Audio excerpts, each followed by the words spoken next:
Good morning, students. This lecture is on biofuels. Biofuels are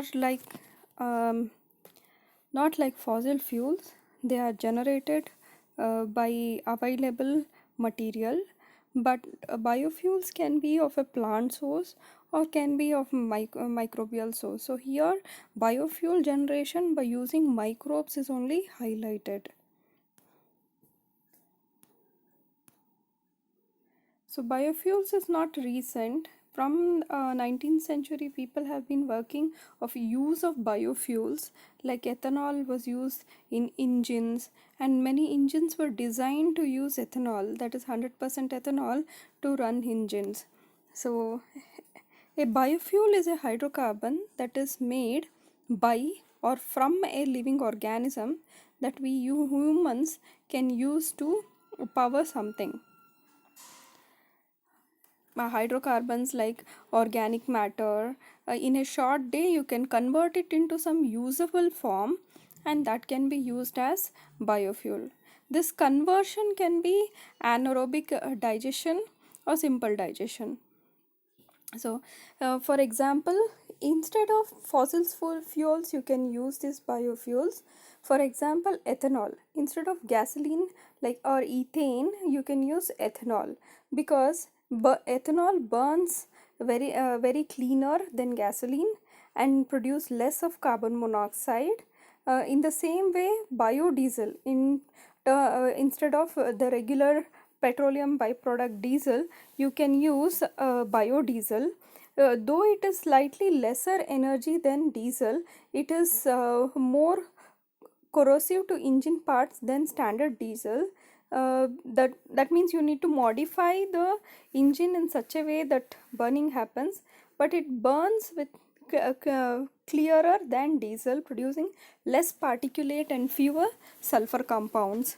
In the same way, you can use methanol instead of methane. For if you use methane as the energy source, then you have to compress it and then transport to various parts, but methanol is a liquid and you can transport methanol easily. In the same way, instead of butane we can use biobutanol. So there are a lot of places where this biofuels can be utilized. So coming to types of biofuels, biofuels can be categorized as first generation, second generation, and third generation biofuels.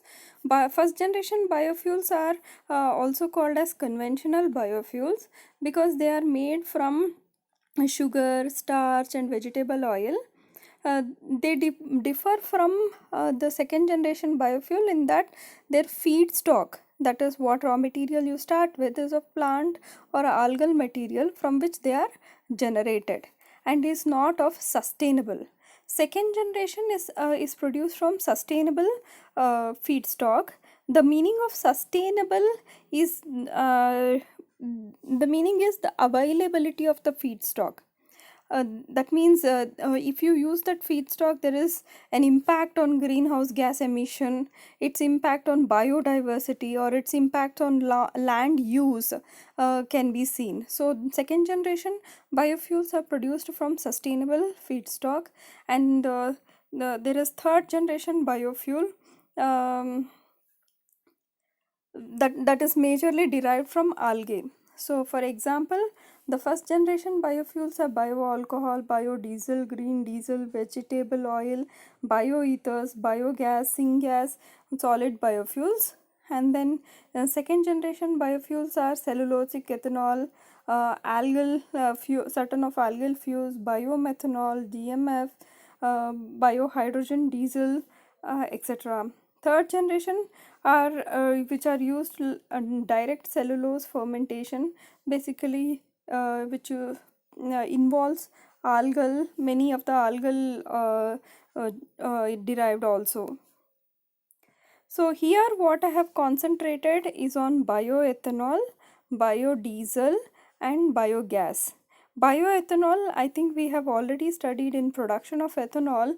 Ethanol is produced from various substances like saccharifying material or starch or cellulose, and it involves many stages, like you have the pre-processing stage. Like you have to process the raw material by either acid hydrolysis or by dry milling, wet milling, or by dilute acid hydrolysis. I'm not going into detail of this because it is already discussed in production of ethanol lecture. And then once it is broken down into simpler units, the glucose is converted into ethanol by anaerobic fermentation. Microorganisms such as dried yeast or Saccharomyces cerevisiae, Cluveromyces marcianus, Pichia, Escherichia coli strain, Klebsiella. These strains are used to grow at an optimal temperature of 32-35 degrees Celsius, and this majorly involves the sugar-rich feedstock like sugarcane, sugar beet, sweet sorghum fruits, wheat grain. All these are fermented in fermenters, usually preferred as batch fermenters. Fed batch and continuous also can be used, by which you can produce bioethanol. Two basic types of reactors like plug flow reactor and continuous stir tank reactors are used for the production of bioethanol. So first, the complex material like cellulose is broken down with the help of cellulase to monomeric units or by acid hydrolysis using dilute acid like sulfuric acid or HCl. The cellulose or the material starch is broken down into monomeric units. Those monomers are in terms of sucrose, that is converted into fructose and glucose by the help of the enzyme invertase. For example, if Saccharomyces is used with the help of the enzyme invertase, it is converted into fructose and glucose. This fructose and glucose with the help of zymase converts in the glucose units into ethanol and carbon dioxide. So this ethanol can be made completely dehydrated, and that is 100% ethanol, and then it can be used as biofuel. The advantages here is it burns cleanly. There is no carbon residue much left as in compared to the petroleum fuels. So a cleaner exhaust gas, reduced production of greenhouse gases, carbon monoxide production is very less, decreased ozone formation, renewable energy resource. There is energy security because it is like used up. You can use any kind of raw materials and just convert it into bioethanol. There is no uh, depletion much, and you have energy security. Fuel spills are easily biodegradable. Disadvantage here is as in compared to the normal petroleum engines where you can do a cold start, with ethanol engine cold start is difficult, and the engines also have to be modified in such a way the ethanol can be easily used as fuel. So incompatibility with old engine is one of the drawback. During the fermentation process, the media which will contain high amount of sugar, it has to be supplemented with phosphorus and nitrogen in production, so that necessity is there. And also there will be unused phosphorus and nitrogen that has to be taken care. Not so efficient as petroleum is one of the disadvantage of ethanol, bioethanol using as fuel. Coming to next, biodiesel. Biodiesel refer to vegetable oil or animal fat based diesel fuel containing of long chain alkyl esters. So when you treat these esters with an alcohol like methanol, you have the release of fatty acids and glycerol. So production from renewable biomass by transesterification of triacyl glycerols yielding monoalkyl esters of long chain fatty acids with short chain alcohols. For example, what is given here, vegetable oil getting converted into fatty acids and glycerol. So uh, there are ways by which you can make this triacyl glycerol accumulation more in cells. For example, there are organisms which are known to accumulate the lipid uh, into their membrane when they are challenged with certain situation, like oleaginous microorganisms. They tend to accumulate the lipid content more in their cell membrane when they are challenged. For examples of such is microalgae species chlorella, Dunelia, and then there are so many here, chi schizo chytrium. So you can remember any one. So you can see the percentage oil content dry weight is anything which starts more than 20 is good. Almost all of these bacteria, yeast and algal species have more than 20% oil content in them. So if you trigger, when you grow this organism, if you trigger the organism to produce more of oil content, then that is enough for, you can harvest the cells and then use them as biodiesel. For example, we'll see now. Oleaginous microorganism as defined as microbial with content of microbial lipid excess of 20%. Such as bacteria, actinomycetes, fungi, sporidium, etc. Lipid accumulation in an oleaginous microorganism begins when it exhausts a nutrient from the medium uh, and is assimilated by the cells and is converted into triacylglycerols. Two critical regulatory enzymes are dependent on the ATP malate enzyme, citrase lyase enzyme. We'll see in the next step how it is done. See, for example, you have the TCA cycle operating, in which isocitrate dehydrogenase is there, which led to formation of citrate. For example, when you have exhaustion of nitrogen in the medium but lot of carbon is there, then there is formation of triacylglycerols and cell proliferation stopped, but uh, they grow in size. If it is non-oleaginous organism, then there is no growth at all. So you can see here there is more formation of NADPH and acetyl CoA. When the cell has more of acetyl CoA and NADPH, there is lipid biosynthesis. So all these lipids get accumulated in the cell.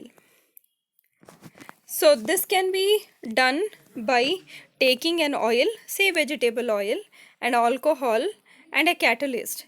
You grow that in phases, and then you have conversion into crude glycerin and crude biodiesel. That is, you have more of fatty acids, and that biodiesel can be refined, alcohol can be separated, and catalyst can be reused for getting glycerin back from glycerin wastewater. So advantage of biodiesel is biodegradable, it is non-toxic, a favorable emission profile, it's a good renewable source of energy. Using biodiesel, there is carbon neutrality, the production of carbon monoxide is also less and requires no engine modification. Compared to the normal diesel engine, not much modification is required when you use biodiesel. Disadvantage here is lower energy content compared to the normal diesel. Again, the cold weather, the performance will be very less. The stability and scalability, sometimes the expected results does not come. That is the disadvantage of using biodiesel. Now coming to biogas. So India and China were the first countries to opt for biogas. I think many people would have heard. In 20th century, it was started in 6th year, 5-year plan. The national project for biogas development came into existence. Later it was not so accepted. Then a body called Minister of Non-Conventional Energy Source was developed to develop more, propagate more into biogas. Biogas is the simplest form of normally from the industries like animal husbandry. When you produce biofuel, you have a lot of waste which is coming out. uh, Crop harvesting, after using the edible part, the remaining of the plant is left out. And industrial processing, all that gives out so much of organic waste that you can use the process of anaerobic digestion in a special designed containers, and the output of that will be either carbon dioxide or methane or hydrogen sulfate or carbon monoxide. The gases like methane, hydrogen and carbon monoxide can be used for combustion or oxidation with oxygen. So, biogas typically refers to a mixture of different gases produced by breakdown of organic matter in the absence of oxygen. Biogas can be produced by anaerobic digestion with methanogenic or anaerobic organisms which digest material inside a closed system, or fermentation of biodegradable materials. So you have different phases in this, like you have four phases. For example, you take agricultural waste, it will contain cellulose. The stem and the leaves will have more of cellulose. Starch, the unused fruits, all that will have more. And the if you take potato waste and all, you have more of starch. And of course, in both there will be protein and lipids. So there is an hydrolytic phase where certain group of microorganisms will convert them into the low molecular weight soluble products. And then there is acidifying phase. Those products are used by other group of microorganisms to produce organic acid and alcohol, followed by acidogenic phase where acetate is produced, followed by methanogenic phase where there is methane produced. So this is a action of group of microorganisms. Like a hydrolytic phase is mostly carried out by E. coli, Bacillus, Bacterium. Acidifying phase is carried out by acidogenic bacteria. Acidifying phase is carried out by acidogenic bacteria, Butevibrio, etc. Acetogenic phase is carried out by Clostridia, etc. Methanogenic phase is carried out by Methanobacterium omeliansky.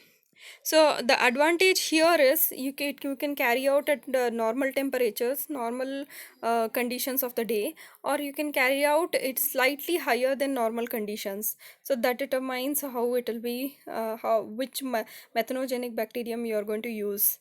Like the final product, methanol is converted to methane and carbon dioxide that can be channeled to in terms of pipes, and the end user can use it. There is anaerobic digestion, usually carried out by anaerobic digesters. The two conventional operational temperatures levels for anaerobic digester determine the species of methanogens in digester. Mesophilic digestion takes place between 30 to 38 degrees Celsius or at ambient temperature, where primary microorganisms, mesophils, are present. Thermophilic means it is like between 49 to 57 degrees Celsius or elevated to 70 degrees Celsius also, where thermophiles are used for digestion. It can be single stage digestion system or double stage digestion system. The type of design of this fermenter also is little different. Usually it is underground fermentation is what preferred, where you will have only three openings at the top, that is one for introducing inlet. There are different models of the biogas production system. One model is present here, floating drum planet, where you have one outlet that is to introduce the slurry of the cattle or agricultural waste, kitchen waste, anything can be dumped into that place. And you have the inside underground digester tank where you have the all the activity going on, and you have the overflow tank. So how to find out that once you have already filled the underground tank, yeah, and there is a overflow, if there is increase in the overflow tank on the, or the splint slurry increases in the overflow tank, that determines there is production of biogas inside. Here flow, it is called floating drum, because you can see here there are two, what I have showed, a fixed dome planet, and then floating drum planet, kind of a digestion, um sorry, digestion pla- plants. There in floating drum,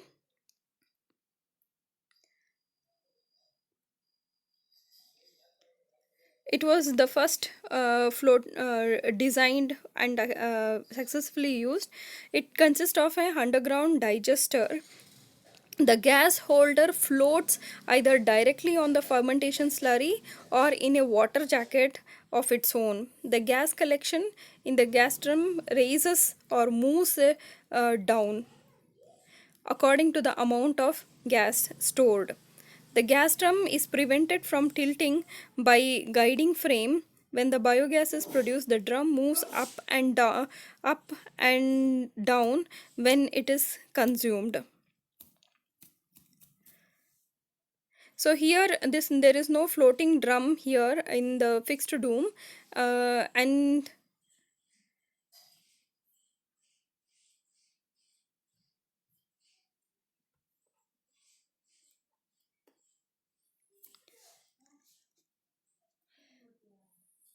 there is non-movable gas holder which sits on the top of the digester.